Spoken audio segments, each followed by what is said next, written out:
Bom dia a todos nós, que a paz de Jesus esteja em nós nesta manhã e sempre.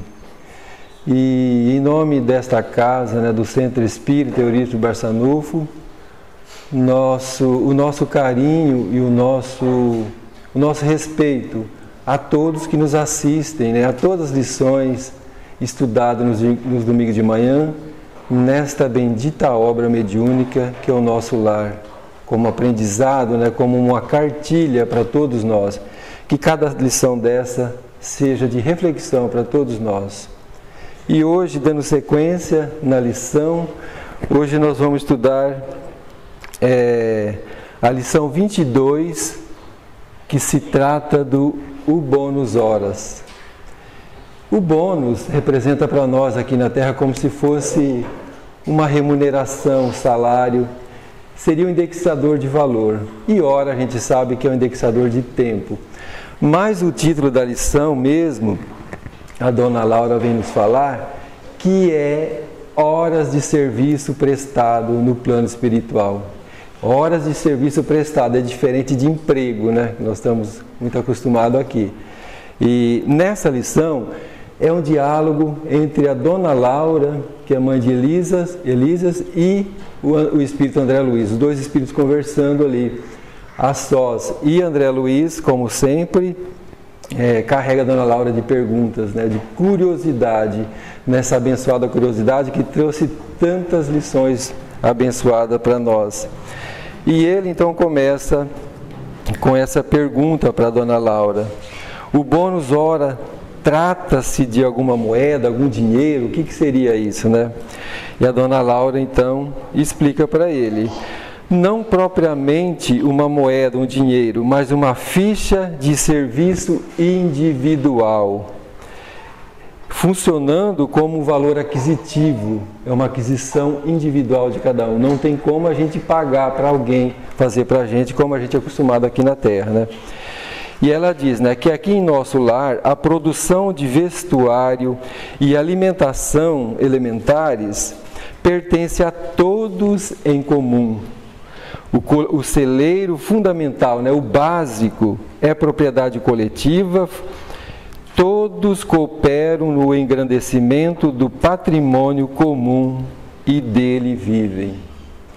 O que a gente entende aqui, primeiro é uma aquisição individual. E depois ela fala assim, que todos têm o direito, seja trabalha ou não, mas tem o direito do básico, moradia, alimento, vestuário.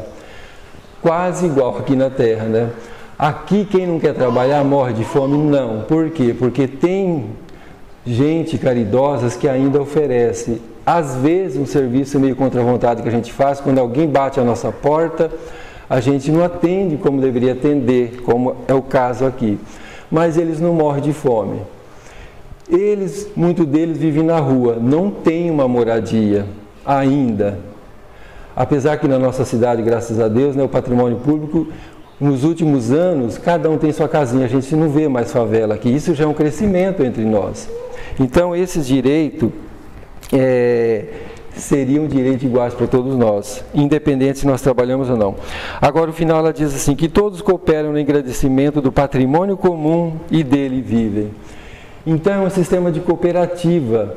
A união faz a força, onde todos colaboram no mesmo objetivo. Ali só tem que dar certo, É diferente que muitas vezes nós aqui, pelo nosso egoísmo, um quer tirar e o outro, e nesse puxa-puxa, um puxa para lá, outro para cá, todos nós acabamos perdendo. Mas se a gente conseguisse já trabalhar nesse sistema de cooperativa, seria uma bênção. Não precisaria do dinheiro, porque a gente trabalharia para servir.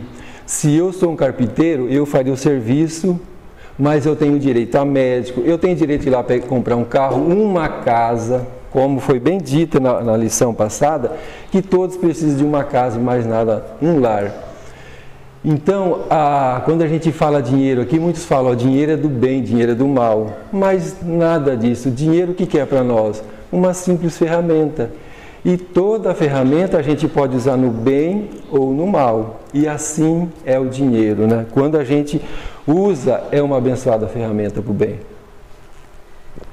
Agora, se for por mal, é uma lástima para nós, né? Por isso que nem muito de nós, ou seja, muitos de nós, tem capacidade para lidar com a fortuna, né? E André Luiz continua nas perguntas, né? Se ele pergunta, mas todos que trabalham têm direito? Ela diz assim, ó, os que trabalham adquirem direito justo. Cada habitante do nosso lar recebe o pão e roupa, estritamente o necessário, independente de trabalhar ou não, como já dissemos. Mas os que se esforçam na aquisição de bônus hora conseguem certas prerrogativas na comunidade geral. Esse prerrogativo a gente poderia até colocar como privilégio, né? Mas privilégio a gente não tem. Mas é o quê? É um direito adquirido. É uma justiça, porque quem trabalha mais, servindo mais, tem que ter um direito a mais. Isso aí tem que ser, senão seria injusto. Então, há essas diferenças. Aquele que ainda não trabalha poderá ser abrigado aqui. Então, tem abrigo. Porque todos nós temos, por concessão divina, o livre-arbítrio, para sempre. E cabe a nós trabalharmos ou não. E se nós não trabalharmos, a gente vai ter essa assistência. No entanto, os que cooperam podem ter casa própria, vestir ao melhor, ter a companhia de irmãos queridos nos campos de entretenimento. Então tem alguns direitos a mais, porque senão seria injustiça, né? Isso é lógico. E a gente, colocando assim para nós, a gente está um pouco longe disso, mas a gente vê que tem muitas frentes de trabalho que se encaixa aqui. Aqui em Mirassol tem casas, né, que faz atendimento de sábado. E Uberlândia tem uma casa que nós conhecemos, claro que tem outras, que faz um trabalho muito bonito. Eles, 2 vezes por semana, eles têm 2 piroacombi que levam sopas nos pontos já dos moradores de ruas. Todo sábado, os trabalhadores chegam na casa às 5 horas, 6 horas da manhã para fazer o café e faz o almoço. Ali, todo sábado, eles atendem em média de 100, 150, 200 moradores de rua. A gente vê eles chegar daquele jeito, maltrapilho. Quando eles saem, alguns é irreconhecível, porque ali eles têm banho, corte de cabelo, barba, troca de roupa limpa, café da manhã, lições do evangelho, almoço. As mulheres têm manicure e pedicure, então é um tratamento, é um trabalho muito bonito e que se encaixa aqui. E esse trabalho para nós já podemos entender aqui na Terra como os nossos bônus horas. Cada trabalhador deve dar no mínimo 8 horas de serviço por dia. Olha, como que parece que o nosso lar é uma réplica da Terra ou vice-versa, né? Como é igual, né? Se alguém de nós tem tanta dúvida das benditas reencarnações sucessivas, né, como estágio evolutivo, a gente vê que a gente traz muita inspiração de lá. Até teve uma outra lição que foi colocada aqui, uma torre, que bem parecida com as torres do plano espiritual. Então toda a inspiração a gente vê que vem de lá também do plano espiritual. E a carga horária também, olha aqui, igualzinha a nossa. Cada trabalhador trabalha no mínimo 8 horas por dia. E quando toca o sinal de ir embora aqui, a gente não vê a hora, né?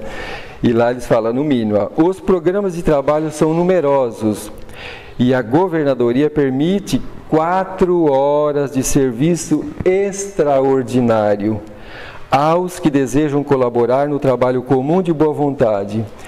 A gente até grifou, extraordinário lembra do que aqui na Terra? Hora extra. E a gente gosta de fazer às vezes? Não muito, né? Principalmente se for de sábado ou de domingo, né? Às vezes para a gente é um empecilho. Mas veja bem que é muito parecido com o sistema aqui da Terra. Muitos conseguem 72 bônus hora por semana, sem falar dos serviços sacrificiais, cuja remuneração é duplicada e às vezes triplicada. As horas extras aqui, quando a gente faz hora extra, não ganha mais que no horário comum? É bem parecido, né? Então a gente vê que é muito igual, só o jeito de manusear ainda, né, pelo nosso egoísmo, nosso orgulho, que tem essas diferenças, né? Porque emprego é uma coisa, né? E servir é um pouco diferente.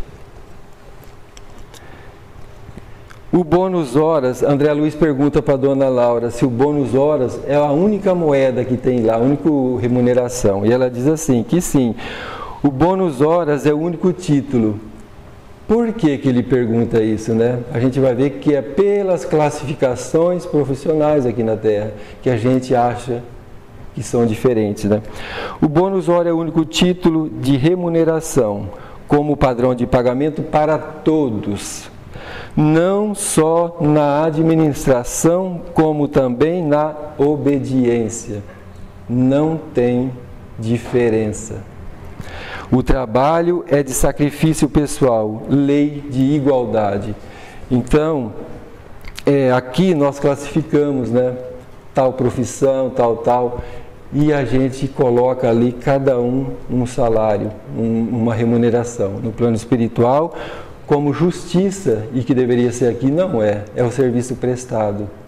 Independente da posição que as pessoas, né, ou que os espíritos estão lá.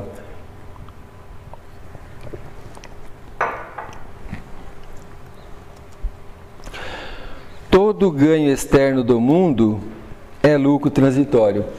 A dona Laura acaba de explicar ali como é o sistema do plano superior, do plano espiritual na colônia Nosso Lar. E agora ela traz uma comparação de nós aqui na Terra. É uma parte assim que a gente deve refletir muito nessa parte aqui, ó. Todo ganho externo do mundo é lucro transitório. Toda a matéria que nós acumulamos aqui é passageiro, porque nós somos meros usufrutuários. Vemos trabalhadores obcecados pela questão de ganhar fortunas.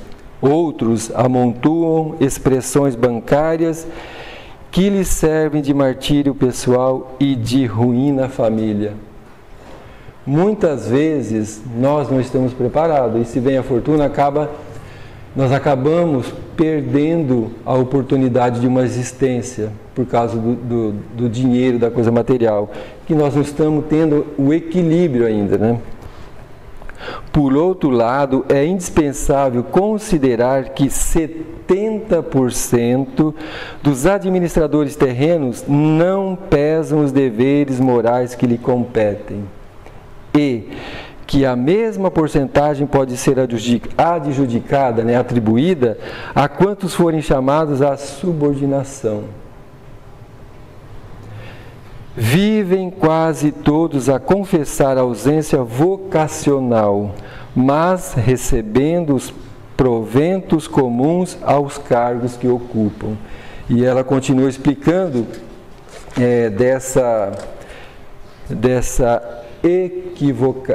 que nós vivemos equivocado aqui. Quando ela coloca esse 70%, é um índice bem alto, né? Mas o que a gente pode buscar? Tem vários entendimentos aqui. Mas, por exemplo, se eu sou filho de um bem-sucedido empresário e tenho lá meus 18, 20 anos, o meu pai no aniversário me dá um carro, mas aquele carro, né, top, até porque ele se sente na obrigação, porque os outros colegas deles também fazem isso. E eu pego esse carrão, vou desfilar perante a sociedade. Eu não tenho uma hora de serviço trabalhado. Que mérito tenho eu para usufruir disso? Tá certo que foi meu pai que me doou, que deu. Mas, e aí? E ela diz também que mais 70% é adjudicado o quê? Aos chamados subordinados. O que a gente pode entender? Que quanto eu estou lá desfilando com esse carro, quantos ali dentro de uma empresa trabalharam para que pudesse a empresa, né, aquele empresário comprar esse carro para mim, para o seu filho. Então,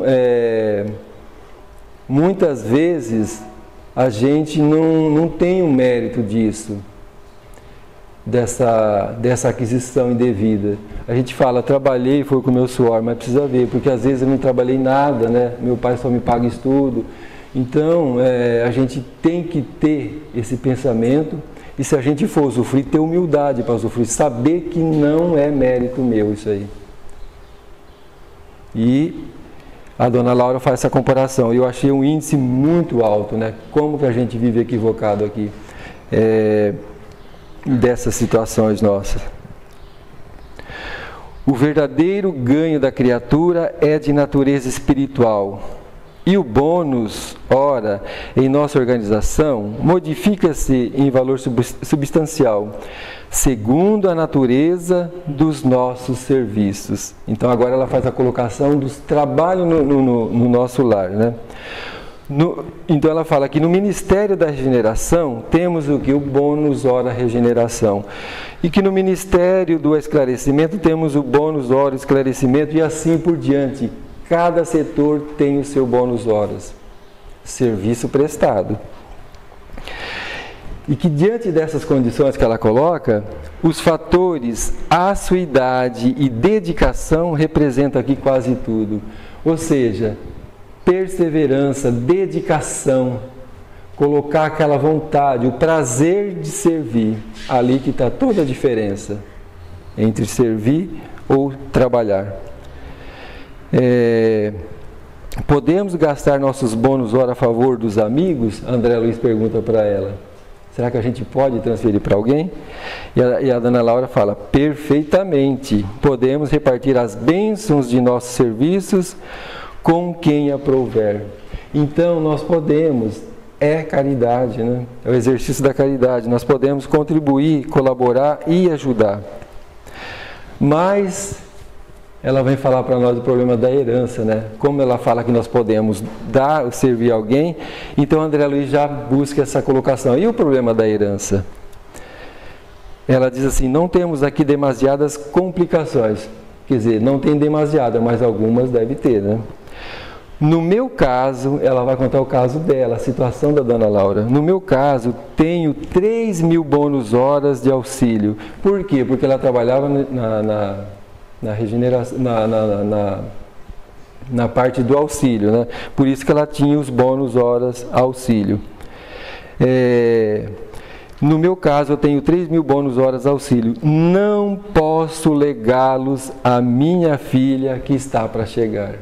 Por quê? Porque é conquista individual e que faz parte do crescimento moral. Não tem como a gente pagar para alguém fazer para a gente. Não posso legá-los, né, doar à minha filha que está para chegar, porque esses valores são revertidos ao patrimônio comum. Já pensou se aqui a gente conseguisse fazer isso? Que maravilha que seria, né? Permanecendo minha família apenas com o direito de herança no lar. No entanto, minha ficha de serviço autoriza-me a interceder por ela e preparar-lhe aqui o trabalho e concurso amigo. E volto para a terra investida de valores mais altos e demonstrando qualidades mais nobres. A gente pode entender assim que a dona Laura faz essa colocação, que o mais importante, que também não é o bônus hora, mas sim a nossa elevação moral espiritual. O que nós adquirimos para crescermos moral espiritualmente, das experiências do trabalho, do serviço prestado, né? Tanto é que não pode legar a filha dela. Por quê? Porque foi uma conquista dela e não tem como ela transferir isso aí. Não tem, é como ensinamento, todo aprendizado a gente não pode doar para alguém, não existe. Então é individual. O verdadeiro ganho da criatura é de natureza espiritual. E o bônus horas em nossa organização modifica substancialmente. Acho que já falamos isso aqui.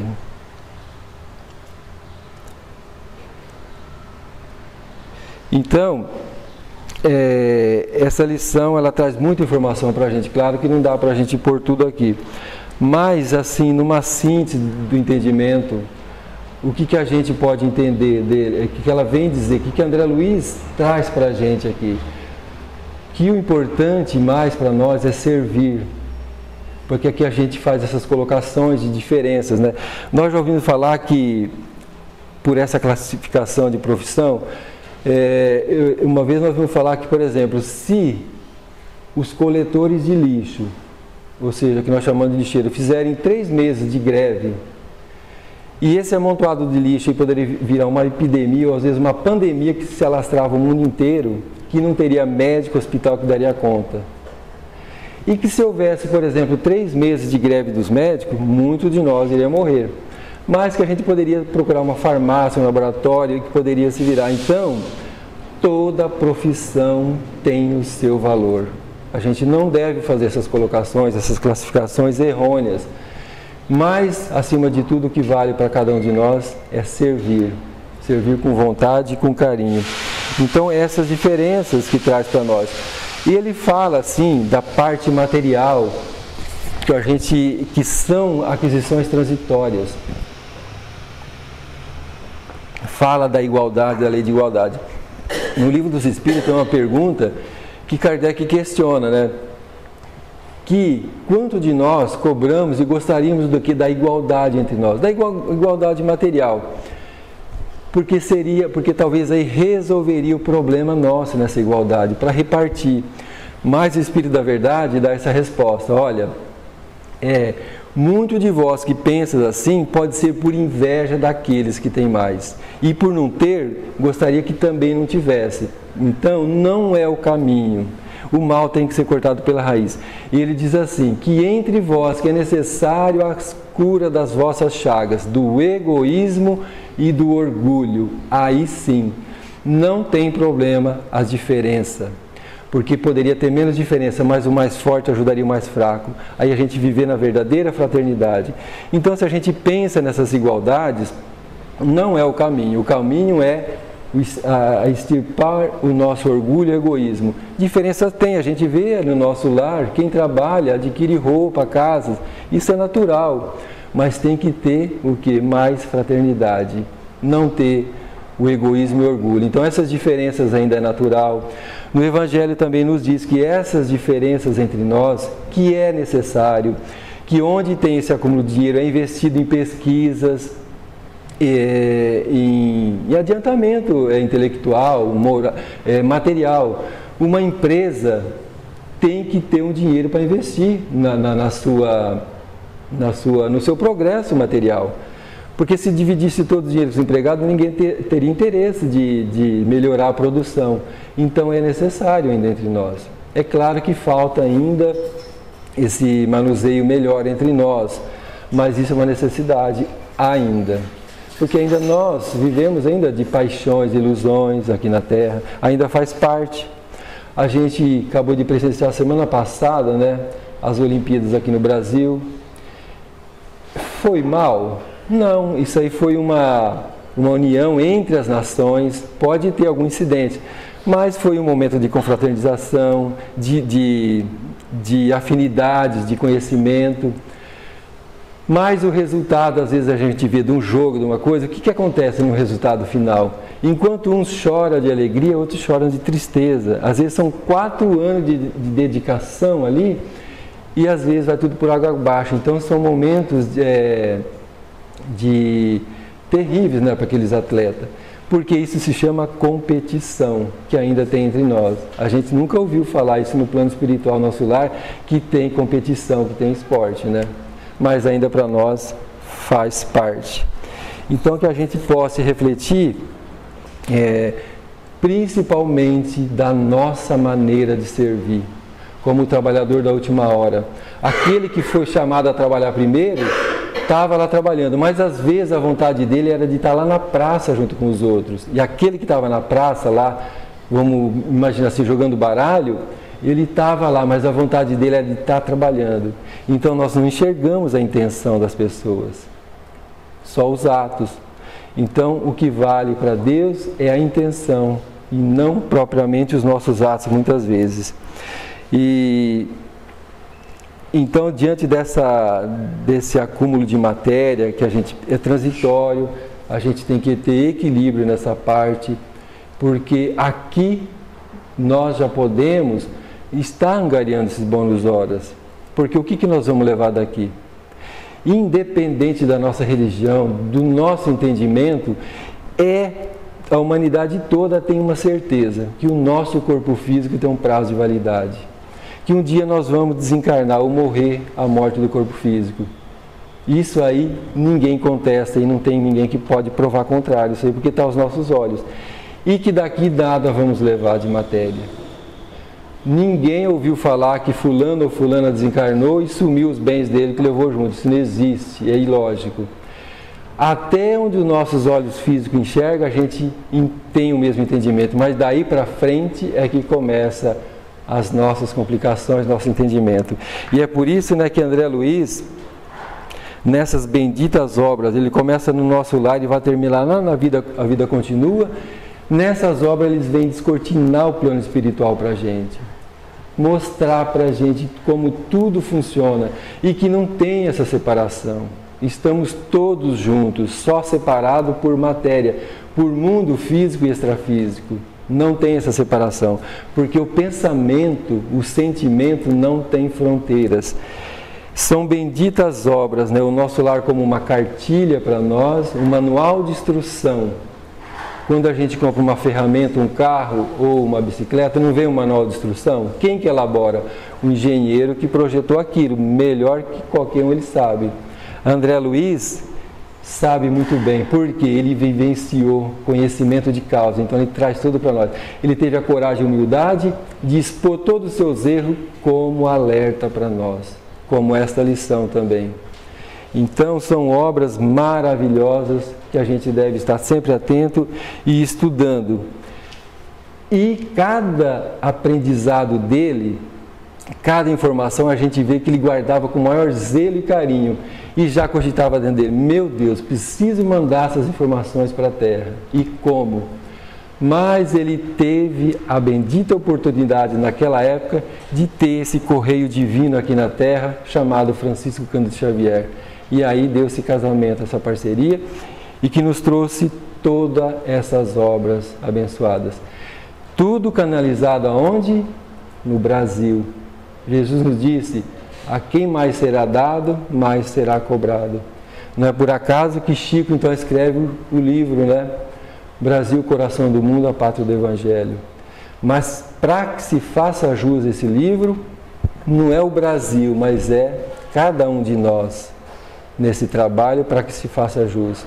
Então, juntando essas obras, a codificação da doutrina espírita, né, que são as obras básicas, conforme o nosso entendimento, todos nós vamos ter que chegar nesse princípio ali. Aí sim, nós vamos viver e conviver fraternalmente em paz e como verdadeiros, né, seres humanos e filhos de Deus e irmãos que todos somos.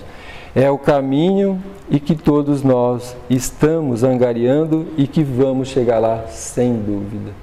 E que essa lição seja para nós uma reflexão diante das nossas tarefas, dos nossos compromissos assumidos aqui na Terra. Muita paz e muito obrigado.